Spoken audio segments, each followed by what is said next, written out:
గురుగారు, మిథున రాశి వారికి ఈ వారం ఎలా ఉంది? మిథున రాశి వారికి 3 గ్రహాలు యోగిస్తున్నాయి. దశమ రవి, లాభ శుక్రుడు, తృతీయ కేతువు. ఉద్యోగం అద్భుతంగా ఉంది. ఉద్యోగంలో మేలు జరుగుతుంది. ఉన్నత స్థితి గోచరిస్తుంది. అధికార యోగం ఉంటుంది. తోటివారి నుండి ప్రోత్సాహాన్ని పొందుతారు. ఎప్పటి పనులప్పుడే పూర్తి చేయడం ద్వారా అధిక లాభాలను గడిస్తారు.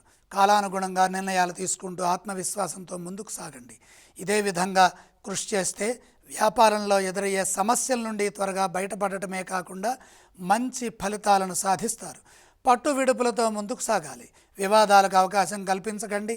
ఏది మాట్లాడుతున్నా 1-2 సార్లు ఆలోచించండి. కుటుంబ పరంగా దగ్గర వారితో విభేదాలు రాకుండా, మన విసుగుని వారి మీద ప్రదర్శించకుండా జాగ్రత్తలు తీసుకోవటమే కాకుండా శాంతంగా చిరునవ్వుతో సంభాషించడం అవసరం. పరిస్థితులను అర్థం చేసుకుంటూ ఎప్పటి సమస్యలనప్పుడే పరిష్కరించండి. పరిస్థితులను వాయిదా వేశారా, అవి ఇబ్బంది కలిగిస్తాయని గమనించండి. ప్రయత్నాన్ని బట్టి ఆదాయం ఉంటుంది. ధనలాభం అనుకూలంగా ఉన్నప్పటికీ వచ్చిన ధనాన్ని సద్వినియోగం చేసుకోవడం ద్వారా స్థిరాస్తులు వృద్ధి చేసుకునే వీలు కలుగుతుంది.